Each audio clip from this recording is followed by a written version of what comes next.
if you get a ring like mine, you have to be ready for people to have negative reactions. All of these are not diamonds, so it's actually more brilliant than a diamond, or brighter. So this is what it looks like. A question that I got asked a lot right after I was married is your ring real? And I kind of want to unpack that question.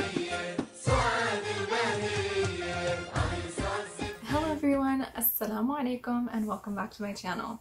I feel like it's been a while since I've been filming. I think it's been like 2 weeks, and I keep on skipping a week with filming, which I feel really bad about just because I really like filming and I like, you know, putting out my YouTube videos, but I've been so busy with grad school that I haven't had the opportunity to sit down and film in a really long time. But now I'm on a 1-week break from grad school, so this week hopefully I'll be getting this video out, and then next week I'll be definitely getting another video out, inshallah. Just forgive me for the inconsistency. Anyways, today I'm actually going to be doing a topic that I think is really interesting. So the other day I was talking with my friend about my engagement / wedding ring because, you know, she's thinking about getting married soon, and we were just talking about like different ring options and things like that. I was telling her that like I actually highly recommend her getting a ring like mine. You know, I love my ring. We have similar styles when it comes to engagement and wedding rings. We were just talking about it, but I was saying the one thing is that if you get a ring like mine, and I'll explain what that means in a second, you have to be kind of ready for people to have negative reactions or for you to have judgment coming from other people about your ring. And I'm going to explain why. The kind of ring that I have is it's not diamonds. So all of these are not diamonds. They are this stone called Moissanite. Different people describe it in different ways. It's an alternative to a diamond. It's very like durable and it's very beautiful and things like that. There is a natural origin for Moissanite. They say that it comes from meteors, like when it's found naturally in the environment, and it's extremely rare as a result. But most of the ones that you would buy like on the market, on the jewelry market, would be made in a lab, just like there are some diamonds that are also made in labs. So that's the kind of ring I have. And so like I said, it's not diamond. And I had absolutely no problem with this. Like my husband asked me before we got married if I cared what kind of stone I had in my ring, and I was like, no, I don't really care as long as it looks the way that I envisioned it looking, which is exactly how it looks. It looks exactly how I hoped. For me, I was like, yeah, I don't care. But something that I found after I got married was that, and I was surprised by this, was that people have a lot of opinions about it in a negative way and in a way that I feel is entirely unwarranted. And it's never usually anything outright. Like it's never like, oh my God, like why would you get that instead of a diamond or whatever? It's nothing like that. But it's more just like subtle, like, oh, that's what you have, like that kind of reaction where it's like somebody is disappointed but they're trying to hide their disappointment, or like they were impressed when they thought it was a diamond, but then when they realize it's not, they're like, oh. Like I was saying, a question that I got asked a lot right after I was married is your ring real? And I kind of want to unpack that question a little bit, and I want to unpack like also the difference between Moissanite and diamonds. I think a lot of people maybe don't know. Moissanite is much cheaper than a diamond, which I think is part of the reason that people will have negative reactions as well, which again I will unpack. I just kind of want to talk about like, why are people asking that question? Is it appropriate? Is it not appropriate? What is the difference between diamonds and Moissanite? In case you're looking for, you know, your future engagement or wedding ring and you're curious, you know, what are the differences, or like, you know, which one is the best fit for me, kind of a thing. I want to give that information in this video to my best ability. Obviously I'm not a jeweler, so as much as I can. So when I first got married, I felt like people were asking this, like people started asking me this question. And I guess it's because my ring, here, I'll show you up close what it looks like actually. I don't know if you can see that because I don't have a viewfinder. Yeah, I believe you can see that. Okay, so this is what it looks like. It has a big Moissanite stone, and then it has a bunch of stones on the side and on the side over here as well, and it's 2 rings. So we have, like, this is the wedding band, I guess you could say, and then this is the engagement ring, but I got it all on the same day, but it's like a set. So this is what my ring looks like. And I guess people were asking like, oh, do you own all those diamonds? Like, that's a lot of diamonds. If this was diamond, it would be extraordinarily expensive, like in the tens of thousands of dollars. Because that's another thing, when my friend and I were talking about this topic, she was like, yeah, like when I look at rings, like the kind that you have, like the same sort of idea with like, you know, a central stone and then stones on the side and stones on the band. She's like, yeah, they're like $80,000. And I'm like, yeah, that's not worth buying. Anyways, back to my story about when I first got married. So when I first got married, I started getting asked this question, and I didn't really think anything of it in the beginning. I was like, oh, like people are just genuinely curious, you know? So then I would answer it like innocently and not thinking anything of it really. But then first of all, when you start seeing the way that people react when you tell them that, like I was saying, it's like this, oh, like, oh, I feel bad for you. Like, oh, sorry about that. Like, that you couldn't have a diamond ring or something, which I'm not sorry about it. I'm happy with it. I would either get like that kind of a facial expression, or I would hear that so-and-so was talking to so-and-so about how my ring is not real, or just like kind of nasty things like that, like mean things like that. I think before I got married, or maybe after, I did some research on it, on what moissanite really is, how it's different from a diamond, things like that. And I found some information, so I want to share that here, and then I'm also going to share a hadith because I always want to tie in my topics with Islam as much as I can. But anyway, so I actually found this image which very clearly differentiates diamonds and moissanite. So I'm just going to read off what I found on Google. It's from gemrockauctions.com. So yeah, this is like the information that I have that's like seems to be fairly factual about, you know, the difference between the two. So a diamond, it says, is made of repeating units of carbon atom under intense heat and pressure, brought to the surface through violent geological activity. So it's something that's found in the earth. Moissanite is created in labs from silicon carbide. But what this is leaving out is that there are lab-made diamonds. That's definitely an option if you're looking for like an ethical alternative to like mined diamonds, or like diamonds that are found in the earth, because those are often unethically sourced, again, just for like information purposes. Okay, and then the next thing it says about diamonds is that it has a rarefactive index of 2.42, sparkle due to brilliance, dispersion, and scintillation.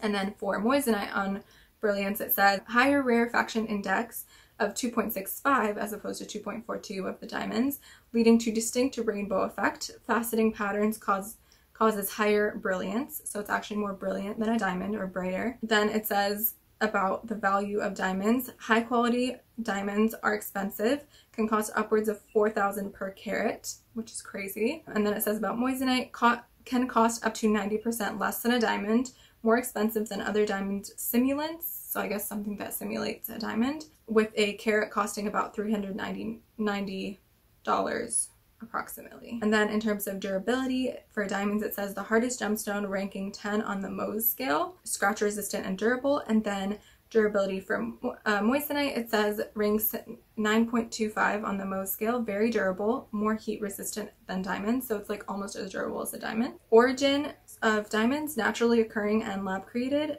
not a rare gemstone for diamonds. And then for moissanite, it says extremely rare in nature. Like I was saying, they say it comes from meteors. It's extremely rare in nature. All moissanite found on the market is lab created. So this was made in a lab. And then in terms of sustainability, like environmental friendliness, I guess, for diamonds, it says diamond mining causes environmental devastation. There are many unethical labor practices as well, which is something I think pretty well known. And then moissanite, it says eco-friendly and sustainable. Every moissanite can be traced back to its origin. And then prestige for diamonds, it says you cannot beat the prestige and class that is so strongly connected to diamonds, even though this is largely due to clever marketing strategies. So my husband and I were talking about this too, how like, yeah, jewelry companies get you to want diamonds. That's part of the prestige. It's advertising, good advertising. And then prestige for moissanite, it says moissanite can be seen by some as fake, which is my experience, and lacking class, and may lack the social approval that diamonds have. And that's exactly what this video is about. The lack of social approval, and how I think that's just ridiculous. So now I'm going to talk a little bit about like getting married religiously, and a hadith from a prophet that I feel like relates somewhat to this topic. So here's like a little story about something that happened with the Prophet sallallahu alaihi wasallam. And by the way, so let me explain this first. When a man and a woman are getting married in Islam, the man has to pay the woman a dowry, which is like a sum of money, something with value. So yeah, it could be like a ring. It could be, you know, paying for Hajj, for example. I know a lot of people do that. It could be, you know, multiple things. It could be a ring plus money. It could be whatever. And that dowry, the thing that he's giving to his future wife, is for the future wife like alone. It is hers, and it's her right to accept it or to deny it. Like say, no, I don't want that, or no, I want something else, or something like that. It does not belong to the wife's family. It belongs to the wife. That's just like Just wanted to clarify that. There was a man who came to the Prophet and wanted to get married because he didn't have money to pay for a dowry. That was the issue that he was coming to the Prophet about. So then the Prophet told him, sallallahu alaihi wasallam, to give a metal ring. So he said he didn't have that. He didn't even have a metal ring. So then the Rasul sallallahu alaihi wasallam asked him if he knew any Quran, and he said yes. So the Prophet sallallahu alaihi wasallam told him to make the mahr, or the dowry, teaching his wife, his soon-to-be wife, what he knew from the Quran. And she accepted that dowry, you know, him teaching her, and they got married. And what we can learn from this story is that the Prophet sallallahu alaihi wasallam didn't say, well, you're too broke to get married. Like, that wasn't the answer. Rather, he found something that the man had to offer, something that that he could afford, and suggested that to be the dowry. And this is very much in contrast to what people do nowadays, where like sometimes the ring is the dowry, you know, in the marriage. Sometimes it's part of the dowry, sometimes it's not part of the dowry. It's just like a gift. But what happens today is that the dowry can reach an astronomical price due to people getting these extravagant, expensive diamond rings. That's just part of it. You know, it is the right of the female to, or the right of the future wife to be like, okay, I accept that dowry or I deny it. It is her money at the end of the day, it's her choice. But what happens nowadays is that if the wedding ring is not big enough, or is not like, you know, a large enough diamond, and it's not extravagant enough for her, she might be disappointed, or like, you know, why are you giving me something this small? Like, people have this attitude nowadays, whether it's like overt or covert, there's this attitude of like, I don't want a really small ring, I'm going to be disappointed. But when we look at the religious perspective, giving your future wife a ring per se is not even a religious like obligation. It doesn't have to be a ring. You can give her anything. I guess my point is like bringing the whole situation into perspective from a religious point of view. Yes, women, when they get married, they are given a dowry, but they don't have to be given a diamond ring religiously. And that's just something to keep in mind, especially when a Muslim is asking another Muslim, is your ring real? Like, really thinking about that from a religious perspective. Yeah, if you're curious because you're thinking about yourself maybe also getting a Moissanite ring, by all means go ask. But if you're coming from it from a perspective of like, oh, I'm curious, like I want to know if her husband was really able to spend, you know, thousands of dollars on a diamond ring, if her husband really has that money, like there's no need for that. Especially religiously, when you look at it from that perspective. Like I was saying, it's not a religious obligation for the man to give his future wife a diamond ring. Keeping that religious perspective in mind, when I first got my wedding and engagement ring, I was so happy because this is exactly what I wanted. This is the style I wanted. This is like everything that I wanted in a ring. This is it. And so the negative reaction I got when people asked me, is it real? And I would explain to them what it's made out of, because I knew, is it real implies, is it made of diamonds? When I first started getting this negative reaction, I was confused. I was like, because for me, what the engagement or wedding ring looks like is what matters. What it's made out of doesn't really matter that much. I want it to look the way that I want it to look. I'm so much happier with a moissanite ring looking like this than a, you know, solitaire diamond ring where it's like you just have the band and then one diamond in the middle. For me, that's not my style. So I would much rather have this than have one small diamond like here. And I'm not throwing shade at people who have that, because for some people that's their style. That's what they wanted. That's what they liked. But for me, that wasn't my thing. That wasn't my style. So I was like, I just didn't understand why people had a negative reaction, when for me the way it looks matters so much more than what it's made out of. And then on top of that, like if you just think about it, diamond rings are so outlandishly expensive. Like to me, it just didn't ever make sense. Like why would you make your, like if you are somebody like me who likes this kind of ring, like why would you make your future husband or fiance like spend thousands and thousands of dollars? Like this could be like $80,000 or like in the like, you know, $20,000, $30,000 if it was made of actual diamonds. Why would you burden your husband or your fiance with spending that much money on a ring, on a rock that's going to sit on your hand, when you could allocate that money to something beneficial? You could donate that money. You could, you know, put it towards your future home. You could, there's so many ways that you could save that money in a beneficial way, and having a piece of jewelry, in my perspective, was not worth it. You know, was not worth the thousands of dollars that would be. I would so much rather have thousands of dollars allocated to something that means more to me. And then when my friend and I were talking about moissanite, we were also you know, thinking about some of the benefits of getting moissanite, which is, you know, the lack, like how it's not expensive. You can get the style that you want, you know, like have it look how you want, because you're not spending so much money that's impossible. She was also saying something that she thought of, which I don't think I would really, you know, use this benefit, if that makes sense, because of how I view my, you know, engagement wedding ring. But for her, she was like, yeah, if you opt for a cheaper ring, like Moissanite, for example, then that's something that you don't necessarily have to keep forever, in the sense that, like, you know, the rings that we want, or like the styles that we like, are heavily dictated by the time that we live in. Styles cycle, right? So right now, or like 2 years ago when I got married, this was the style I like, and it's still the style I like now. But for somebody, maybe they would get a ring when they get married and that's the style that they like then, but then 10 years later they like a different style. And if your ring cost several $100s as opposed to several $1,000s, be like, okay, well, I can actually have more than one wedding ring or engagement ring, and that's fine. Like, I can update my ring when I want to, I can change it to the style I like when I want to.